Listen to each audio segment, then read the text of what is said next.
Hello and welcome to the full conversation with Logan Miller, former missionary in the Arkansas Bentonville mission.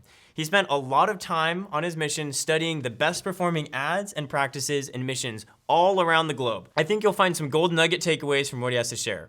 Friendly reminder that these interviews are not trimmed to keep your attention, so feel free to listen on 1.5 or 2 times speed, whatever floats your boat.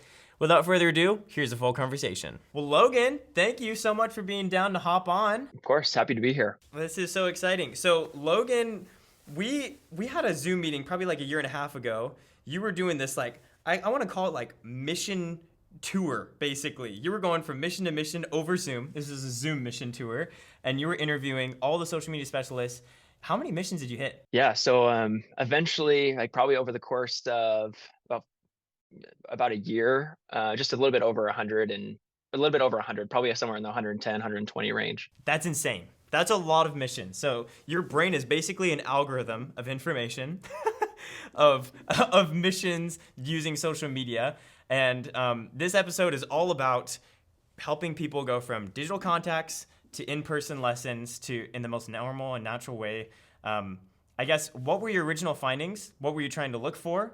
And then we'll go into that. Yeah, I mean, so really the hardest part for us was trying to figure out how to use our advertising dollars like the most effectively. And at least what our experience was, and as we talked to all of these missions, is that during COVID, the advertising budgets changed from like church-driven social media campaigns to like mission-driven social media campaigns, where you had missions doing the actual advertising work. And the kind of like stereotype that like church referrals had were really bad. Like essentially, they just never worked out. Like the names were fake, half the phone numbers didn't work. You never got in contact with anybody. You could stop by the address; it doesn't matter. You're never going to see them. And so we were like, wow, like we've really got to fix this. This is kind of like what people think, when they see a referral like this. And so as we talked to missions, that was something that we saw from everybody, and something that they saw as well as they were doing, their own advertising campaigns. So a large part of what we were trying to figure out is how do we help these missionaries get in contact with people through social media? Because eventually, right, the whole point is that you move into in-person teaching, or at least in-person like conversation. Is nothing's going to really happen if it's all over social media. You can have really great, awesome, positive conversations, but if you can't get in person, that's a real big barrier. And so as we talked, we really didn't find any missions that were able to like overcome that barrier. England actually did a really great job.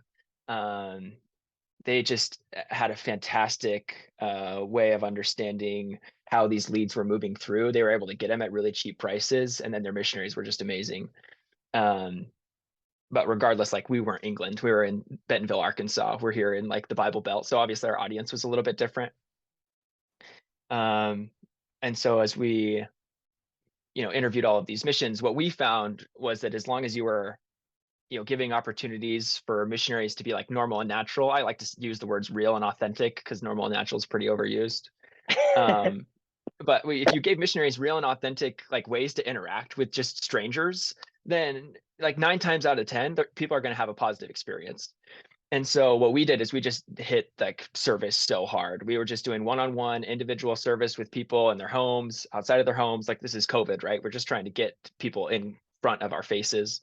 And if you gave real and authentic opportunities for missionaries to just be at a home, serving for an hour or two in the yard with these people, 9 times out of 10, they're just going to ask you questions and things are going to advance. Absolutely. I love that. So what were the ads? Because you made a big change from having quantity leads to quality leads. What was the difference between the two of them? I mean, well, the difference was the message. Like we just shifted from quantity of ads with like, hey, we'll pray with you, and pay a little bit more for like, hey, if you ever need anything, we're there for you.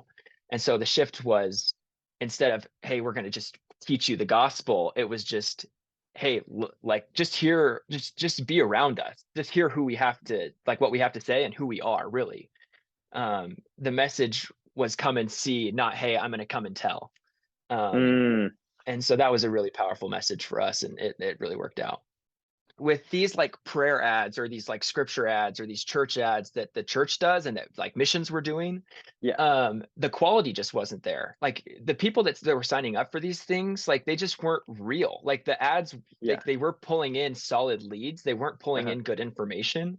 Uh-huh. And so instead, like we gave a service that people actually wanted, a free service, like with Yeah. these like strong 20-year-old dudes and then really capable women. You're just like, Hmm. we'll just go to work for you. Like who doesn't love their grandson to come and just work for you for 5 hours or 1 hour, Yes. right? That's the whole Yes. point.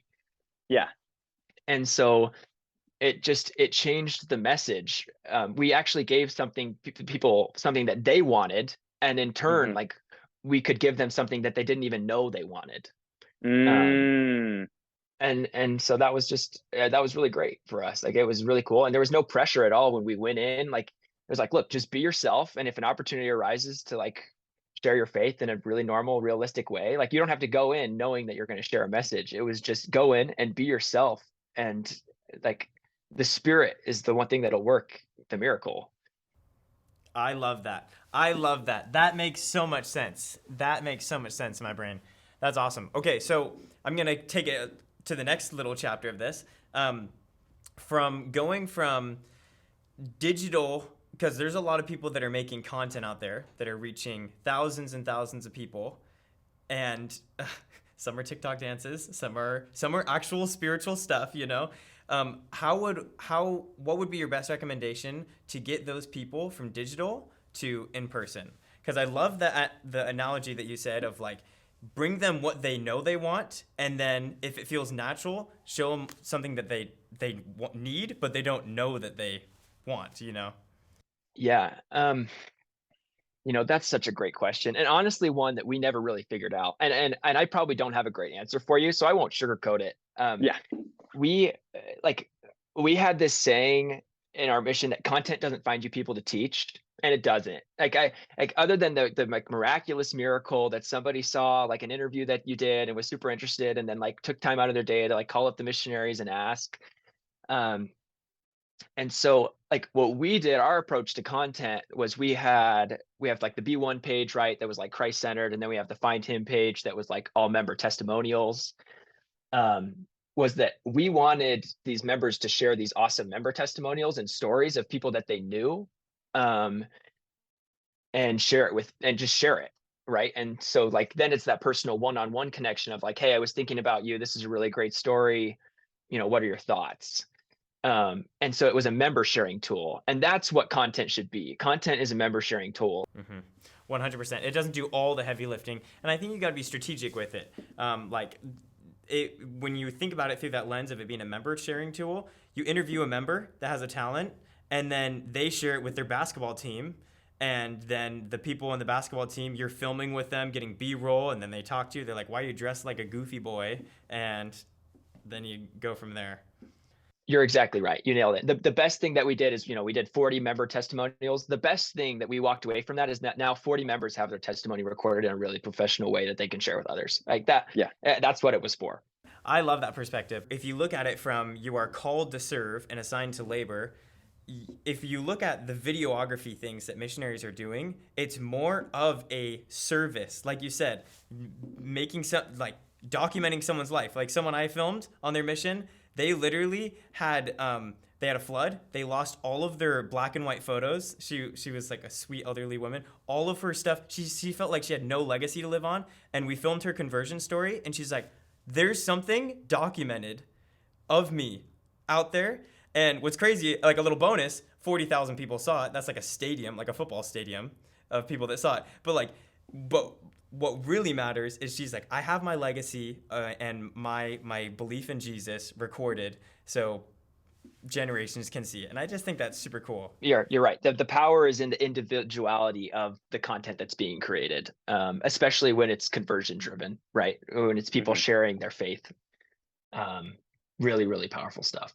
I don't know if I'm going to use this in the interview thing, but I do want to just throw some ideas at you that I've been thinking. Because looking back, it's like every mission makes the same content.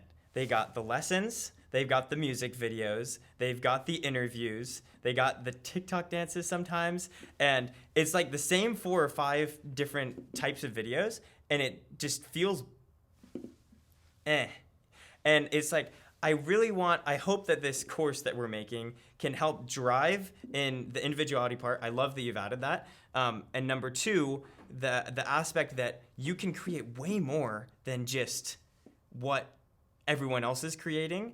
And so a few ideas that I was thinking is like, I really want missionaries to like, hey, if you're studying charity, do a deep dive into charity, like 30 days of studying charity, and then film videos of random people you meet on the street of like, hey, this is Joe.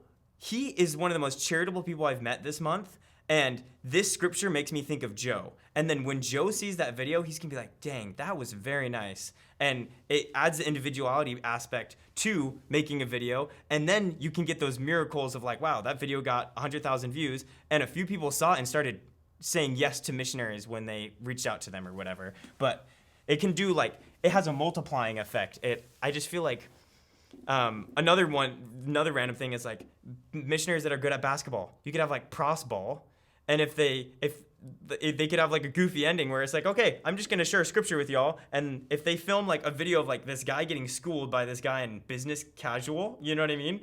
And then at the end of it, he's like, all right, this is a scripture for y'all. Just because I won, I just wanted to share a little message or something like that. Like, if we can make things that are more, I don't know. That's just where I'm at. Yeah, that's great. Like I would love, like Bentonville was where I was at. Like if you just brought a basketball hoop into the middle of Bentonville Square and just had two missionaries, they were just beasts. We had Nate Hansen played for BYU. You're just like, look, Mm-hmm. like just dress up in pros and you're just gonna 1v1 people. Um, like it's just like stuff like that. We have University of Arkansas. We would go and interview people all of the time, just ask them stuff about, who's God to them, what does that look like? We got some incredible, phenomenal answers. And so I just there's incredible opportunities for people to just get out and do stuff. We had big, massive, probably like 10-foot by 6-foot black chalkboards that stood in Mm-hmm. like an H form, and we just wrote, 4 questions on each side, and just had people write their answers, and we would just be at a park all day long. Just really incredible stuff. You can get so creative, and you're totally right. Like way more than just a couple of slides with fancy music with like a motivational message, or an Yeah. interview, or like TikTok dances. It's just like you could do something so much more meaningful if you just think a little bit outside the box. Yeah. 100%. I love that. This has been amazing. Thank you so much, Logan. This has been super good. Any other random things that were just coming to your head before we close? If you had the mic to the world, to all the missionaries, I'm just kidding. Watch this not get any views, but hey. It's a great question. Yeah, we'd ask. I mean, we'd ask that question to people on the streets all the time. If you had one thing to say to the world, what would it be? I don't know. I just um, like God's going to do the work regardless of whether or not He uses you or not. And so, like, really, it's God's work, and we're just participating in it. And whatever way you can add value is value. Social media is a great part of it. But if social media isn't something that you're really comfortable with, that's totally fine. Like there's plenty of other ways to spread the gospel. We've been doing it for thousands of years, most of it without technology. This is just new. Hmm. So, I mean, in general, it's just everyone's got an opportunity, and social media is just one tool to get there. That's a wrap. Thank you so much, Logan, for hopping on. This has been amazing.